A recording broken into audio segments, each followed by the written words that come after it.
Assalamualaikum warahmatullahi wabarakatuh. Kami dari kelompok 3 Kerajaan Kediri izin memperkenalkan diri. Nama saya Salwa Hanifah Zain sebagai ketua. Nama saya Susilandari sebagai anggota. Nama saya Sasikirani Putri Damayanti sebagai anggota. Nama saya Tiara Separta sebagai anggota. Nama saya Nina Jadi Andini sebagai anggota. Nama saya Sarah Putri sebagai anggota. Di sini kami akan mempresentasikan Kerajaan Kediri. Kerajaan Kediri. Kerajaan Kediri adalah salah satu kerajaan di Jawa yang bercorak Hindu. Kerajaan ini memiliki banyak nama lain. Di antaranya adalah Kadiri, Daha, dan Panjalu. Kerajaan Kediri didirikan pada abad ke-11, lebih tepatnya pada tahun 1045 Masehi, dengan pusat pemerintahan di Dahanapura, Kediri, Jawa Timur. Sejarah berdirinya Kerajaan Kediri bermula dari pemerintahan Raja Airlangga untuk membagi kerajaan menjadi dua bagian pada tahun 1041 Masehi. Pembagian kerajaan dimaksudkan untuk menghindari pertikaian, seperti dikutip dari buku Ensiklopedia Sejarah Lengkap Indonesia dari era klasik sampai kontemporer oleh Adi Sudirman. Wilayah kerajaan Raja Airlangga dikenal sebagai Kahuripan. Pembagian kerajaan tersebut dilakukan Brahmana sakti bernama Empu Baharada. Kedua kerajaan tersebut dikenal sebagai Kerajaan Jenggala, Kahuripan, dan Panjalu Kediri. Kerajaan ini dibatasi oleh Gunung Kawi dan Sungai Brantas.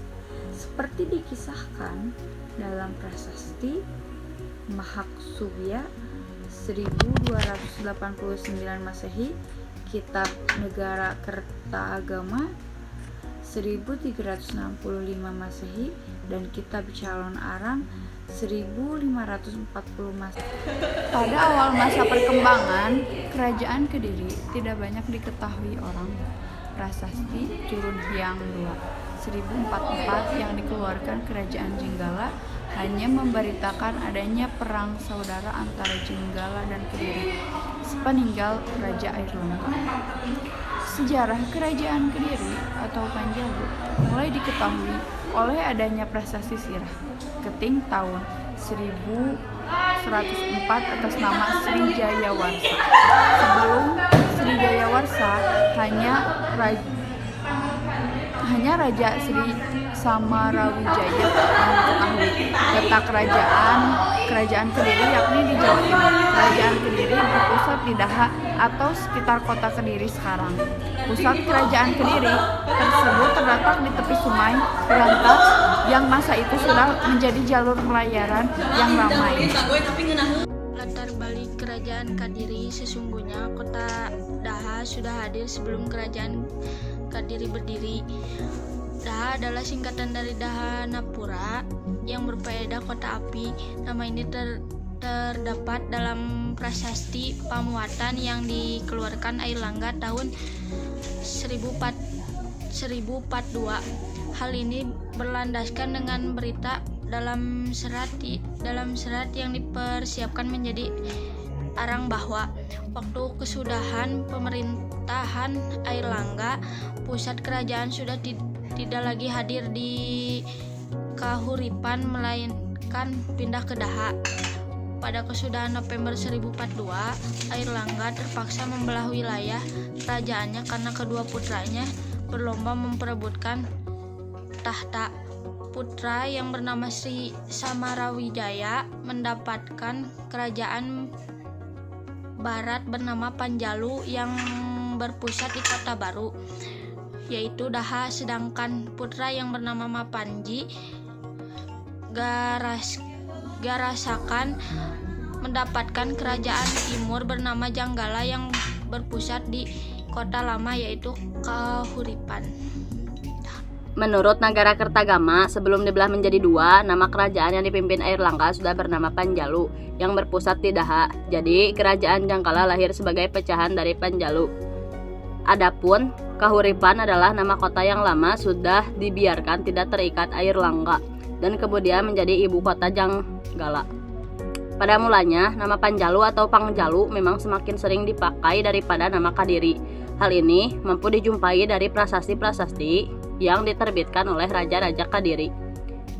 Bahkan, nama Panjalu juga dikenal sebagai Pu Cialung dalam kronik Cina yang berjudul Ling Wai Taita 1178. Nama Kediri atau Kadiri sendiri berasal dari kata Kadri yang berasal dari bahasa Sanskerta yang berfaedah pohon pace atau mengkudu, Morinda citrofolia. Batang kulit kayu pohon ini menghasilkan zat pewarna ungu kecoklatan yang dipakai dalam pembuatan batik, sementara buahnya dipercaya benar khasiat pengobatan tradisional. Masa-masa awal kerajaan Panjalu atau Kadiri tidak banyak dikenal. Prasasti Turun Hyang 1044 yang diterbitkan kerajaan Janggala hanya memberitakan keadaan perang saudara dan peninggalan Airlangga. Sejarah kerajaan Panjalu mulai dikenal dengan keadaan prasasti Sirakating tahun 1104 atas nama Sri Jayawarsa.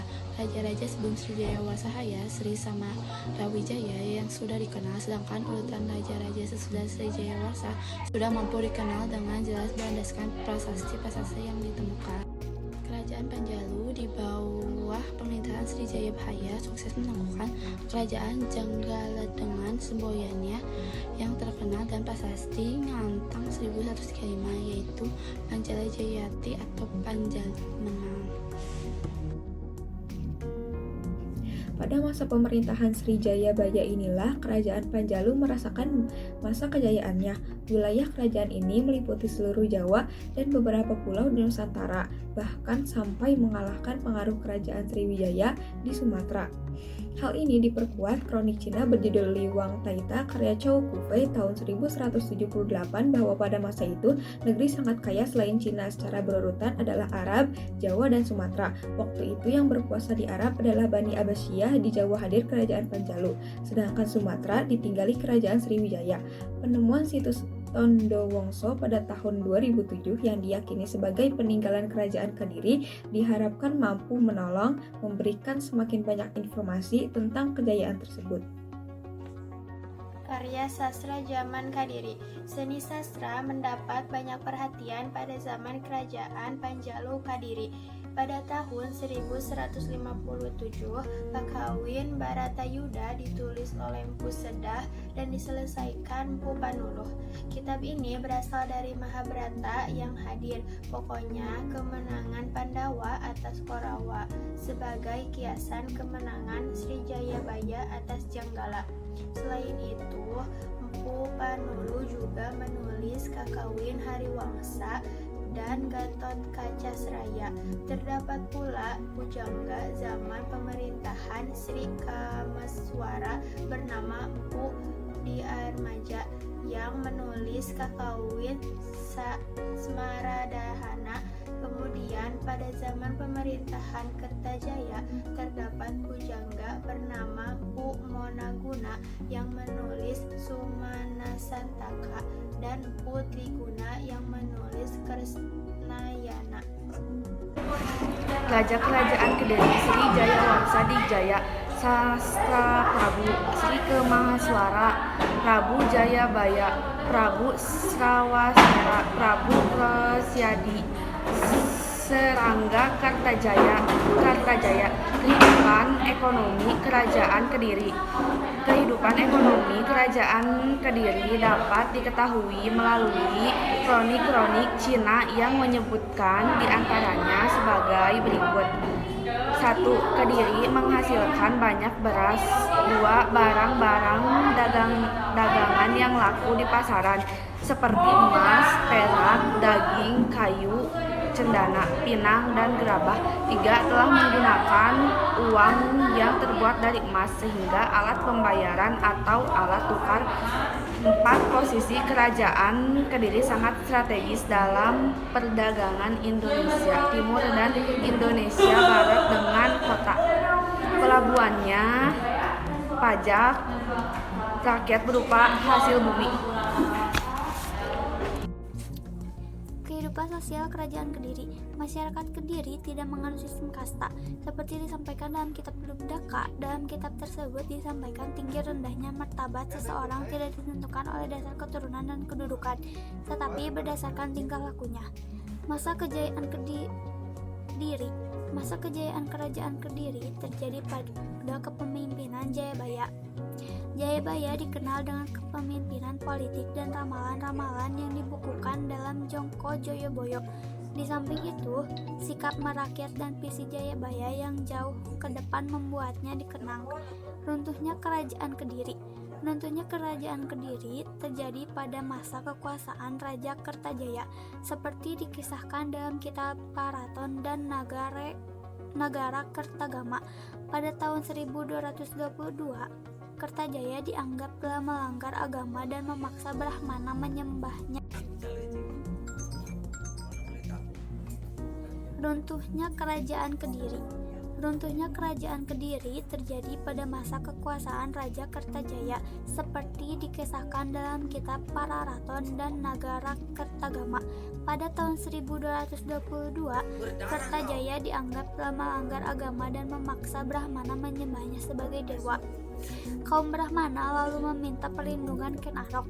Ken Arok yang bercita-cita memerdekakan Tumapel kekuasaan Kediri mencetuskan perang antara Kerajaan Kediri dan Tumaper di dekat desa Gangter.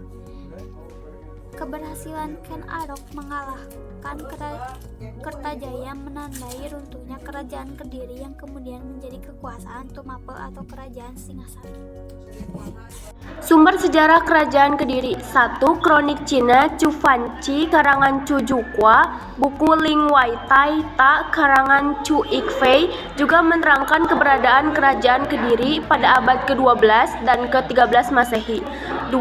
Prasasti Kerajaan Kediri. Peninggalan Kerajaan Kediri. Peninggalan Kerajaan Kediri salah satunya yang diyakini yaitu situs Tondowongso. Ya, pada awal tahun 2007 sejumlah arca kuno peninggalan Kerajaan Kediri yang ditemukan di Desa Gayam.